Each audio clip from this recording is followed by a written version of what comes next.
Hello friends, welcome back to our channel ఈ సేవ మీ అందరి సేవలో. రేషన్ కార్డులపై తెలంగాణలో కొలువైన కొత్త ప్రభుత్వం కసరత్తు అయితే ప్రారంభించిందని చెప్పుకోవాలి. మరి ఈ కొత్త కాంగ్రెస్ ప్రభుత్వం కొత్త రేషన్ కార్డులను మంజూరు చేస్తుందా, అలాగే గత 8 సంవత్సరాలుగా పెండింగ్లో ఉన్న రేషన్ కార్డు అప్లికేషన్లను స్వీకరిస్తుందా, లేక కొత్త అప్లికేషన్స్ పెట్టుకోవడానికి అవకాశం ఇస్తుందా అనే విషయాల గురించి ఇప్పుడు మనం చెప్పుకోబోతున్నాం. ఈరోజు సివిల్ సప్లై ఆఫీసర్లతో రాష్ట్ర పౌర సరఫరాల శాఖ మంత్రి ఉత్తమ్ కుమార్ రెడ్డి గారు సమీక్ష నిర్వహించడం జరిగింది.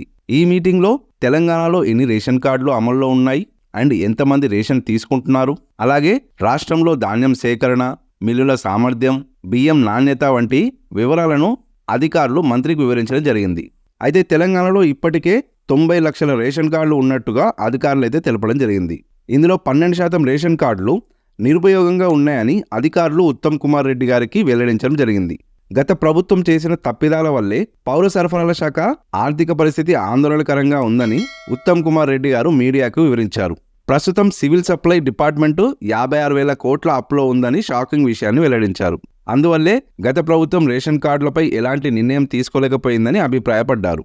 కానీ కాంగ్రెస్ ప్రభుత్వం అలా చేయబోదని, కొత్త రేషన్ కార్డులపై త్వరలోనే ప్రకటన చేస్తామని స్పష్టం చేశారు.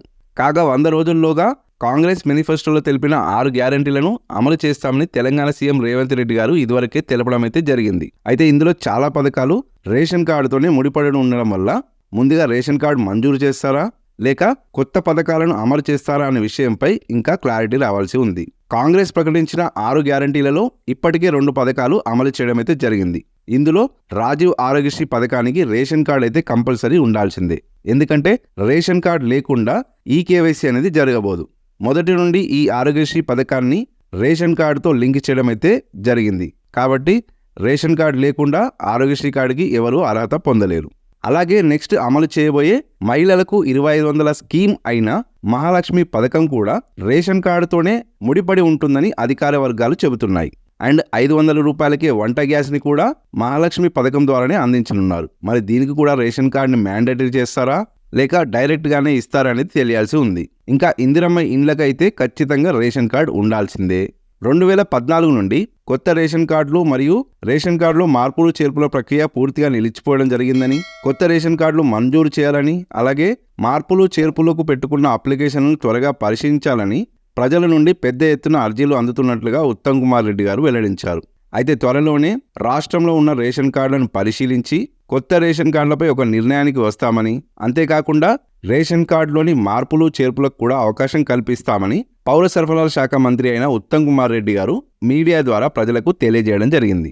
ఉపయోగం లేకుండా ఉన్న 12% రేషన్ కార్డులతో పాటు ఎవరైతే రేషన్ కార్డులను కేవలం పథకాలకు తప్ప రేషన్ సరుకులకు వాడడం లేదో వారిని కూడా సర్వే చేస్తారని ప్రతిపక్షాలు అంచనా వేస్తున్నాయి. మరి ఇప్పటికే రేషన్ కార్డు ఉన్నవారు రేషన్ షాపులలో సరుకులు తీసుకుంటున్నారా లేదా అని ఒకసారి చెక్ చేసుకోండి. లేదా మీ రేషన్ కార్డు కూడా గల్లంతైనట్టే. ఇక డిసెంబర్ 9 సోనియా గాంధీ పుట్టినరోజు సందర్భంగా మహాలక్ష్మి పథకాన్ని మొదలుపెట్టినట్టుగానే డిసెంబర్ 28 కాంగ్రెస్ ఆవిర్భావ దినోత్సవం నాడు ఈ కొత్త రేషన్ కార్డుల గురించి ప్రకటన చేస్తారని ఆశావాహులు ఎదురుచూస్తున్నారు. సో ఈ కొత్త రేషన్ కార్డులపై ప్రభుత్వం ఎటువంటి ప్రకటన విడుదల చేసినా కూడా మన ఛానల్లో వీడియో ద్వారా వెంటనే అప్డేట్ చేయడం జరుగుతుంది. కాబట్టి ఎప్పటికప్పుడు మన ఛానల్ని వాచ్ చేస్తూ ఉండండి. సో ఓకే ఫ్రెండ్స్, ఈ వీడియో మీకు నచ్చితే లైక్ చేయండి మరియు అందరికీ షేర్ చేయండి. ఇలాంటి మరిన్ని యూస్ఫుల్ వీడియోస్ కోసం మన ఛానల్ని తప్పకుండా సబ్స్క్రైబ్ చేసుకోండి. Thank you.